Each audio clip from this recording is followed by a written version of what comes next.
Hello everyone. We managed to sneak out. I managed to snag the rest of my Sprite. A little tiny order of noodles and Rangoon. So we're gonna have a quick lunch because I'm technically not supposed to take a break, but we do what we want. I gotta talk to y'all.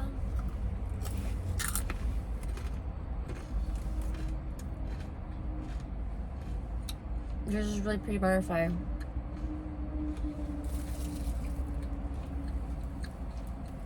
I've been seeing them a lot.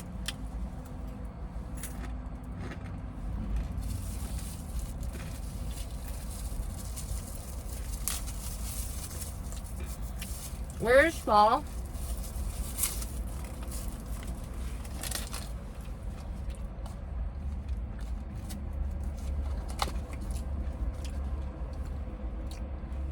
Because it was supposed to be fall. It was supposed to be fall. Fall. You know where my mind's at.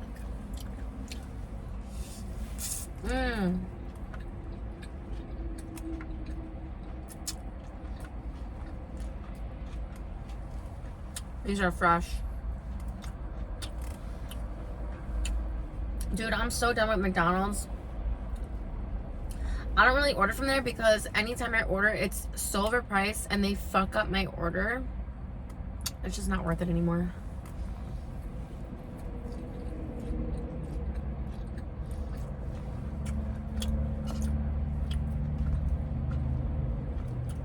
Things are really good. I want to give a quick shout out to Wednesday Not Adams.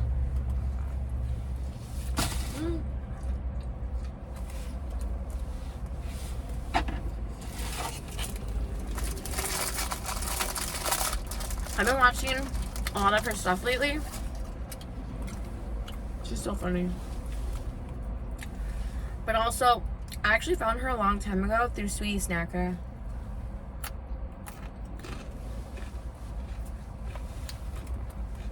She needs to come back. I mean, what's going on with her? I need to know.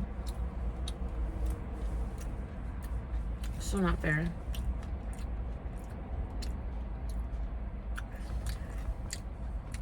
I think it's natural to get to a point as a YouTube content creator that you want to quit.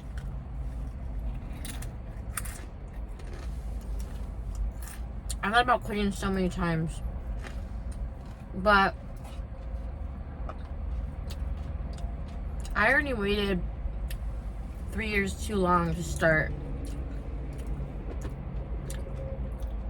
And I just thoroughly enjoy. I've always enjoyed talking to a camera. I've always enjoyed food.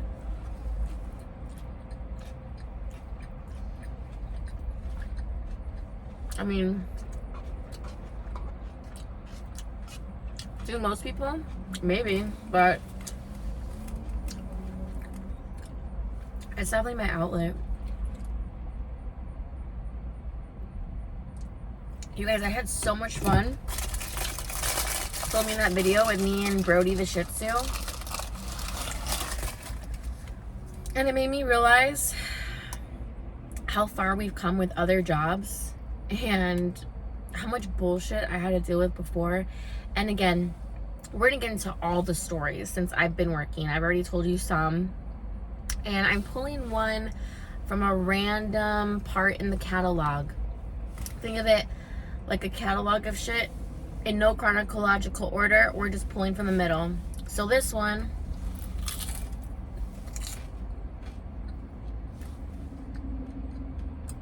I'm taking you back to around the time I started my channel. 4 years ago now. 3 years ago now. And I've talked about it.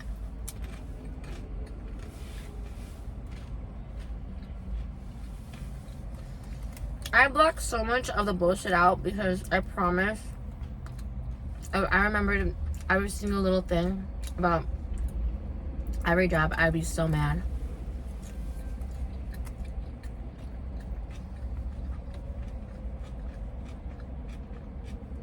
we have to cover PetSmart for sure. That's an intricate, ongoing thing. I've started to talk a little bit about it, but it's so lengthy. I probably need to write it all down realistically. But I was just thinking how grateful I am to be where I'm at today and not have to deal with anybody's bullshit. Like, you're always gonna have to deal with people, but I'm basically alone with dogs all day.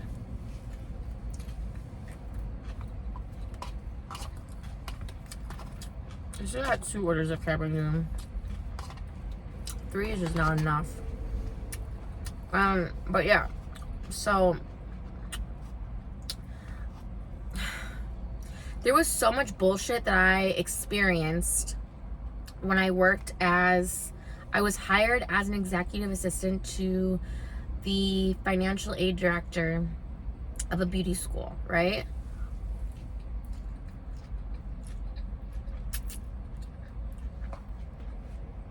To be specific, a skincare institute.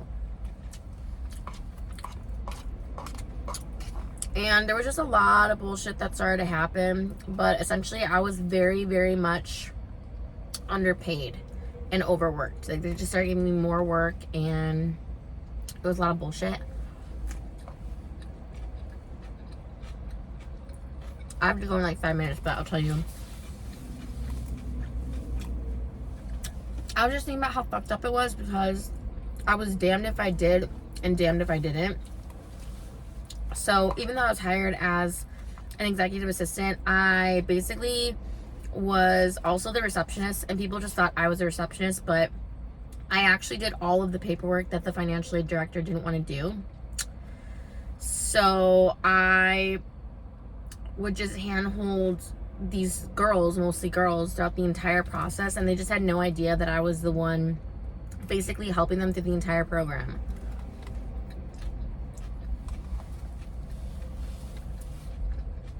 Putting in their hours, tracking their attendance, putting in their grades, creating certificates, helping them with the financial aid documents, which I did not like doing. The financial aid director should have been doing.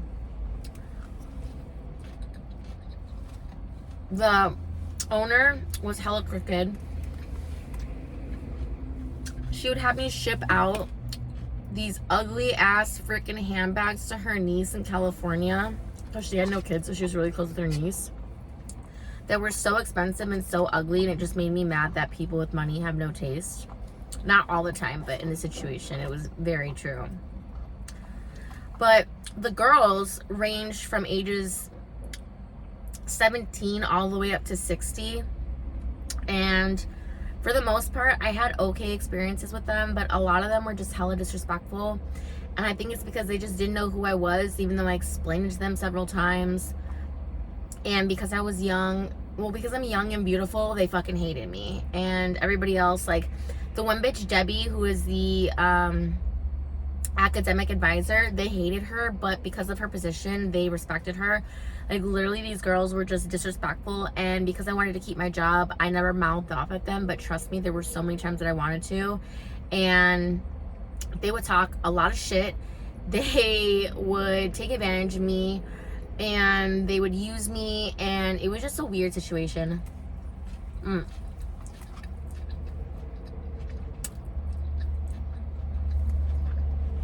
A lot of the girls didn't like me, and there was a small pool of like the real ones who fucked with me, because my whole thing is, I treat you how you treat me. Like, if you want respect, you gotta give respect, you know what I mean? So if you were mean to me, I wasn't doing any favors for you, and if you were nice to me, I might have done you a favor or two. And I guess it's favoritism, but I'm not gonna be nice to you when you're hella mean to me. So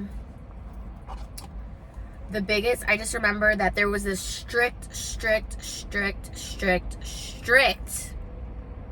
policy that if you came in 1 minute late,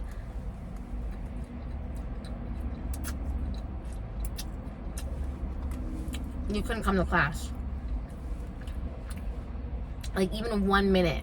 And there were so many times where it literally changed on the minute, and then they would argue with me, and I'd be like, go talk to the director. And depending on his mood and the person and the time and the circumstance, he would make exceptions. So then when people would see, like the girls would see other people coming in late, they're like, oh, so-and-so made an exception, like blaming me. But it was stupid because there were some times where I would make an exception for people. But then Justin, who was the director, would be like, you weren't supposed to do that.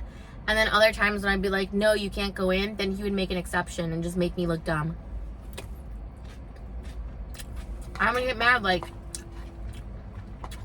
And then I found out, like what the fuck, bro? You're supposed to have my back. He would say shit, like somebody would be like, oh, well, Lauren said this, and then he would be like, well, she's wrong.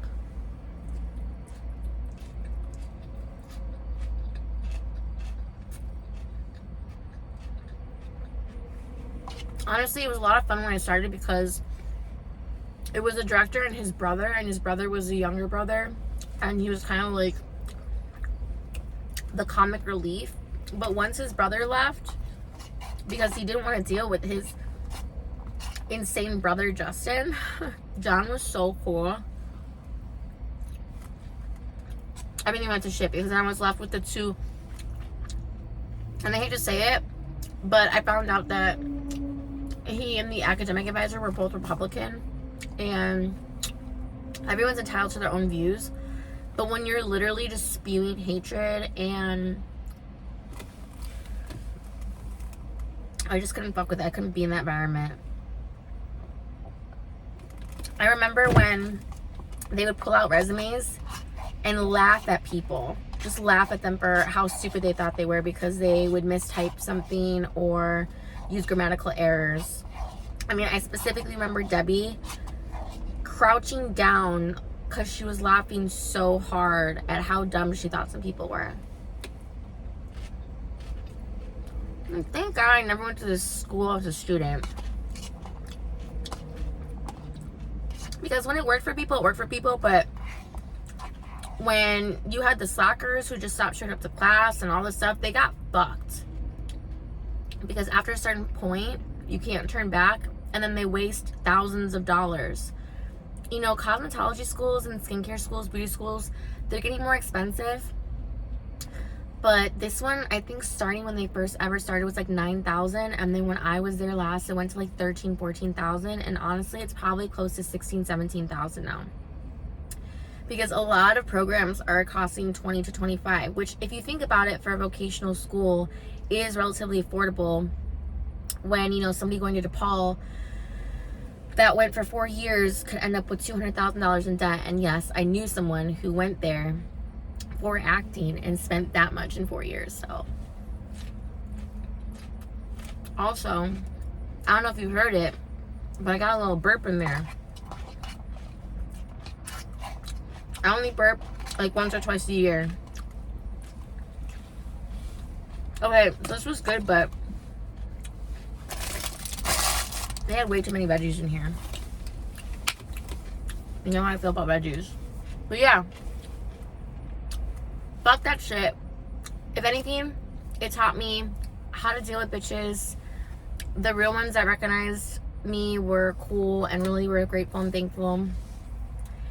It taught me the ins and outs of the cosmetology business. So all I can say is that I learned that those kinds of programs are scams. Just straight scams. And it's so unfortunate because it's covered in that situation by really good, knowledgeable teachers and Title IV funding, which is like from FAFSA, from financial aid from the government. So that means it's accredited. But other than that, like if they didn't have that and they had shitty teachers, that school would be fucking done for. Because it's just a scam. Like, think about it. If I want to start a school, right? I can. Yes, I have to go through all these legalities, hoops and loops, but let's just say I'm the head honcho, I'm the owner, right? You have 60 girls coming into your school per session that are paying $15,000 a piece. And then they were funneling the money elsewhere. Oh my God, it was insane. I saw it all and I'm like, I'm done with this. So I'm grateful from going from one set of bitches to the new set of bitches. I gotta go back. I gotta go finish up the day. Thank you for watching. Thank you for listening. Thank you for joining. We are exactly where we need to be.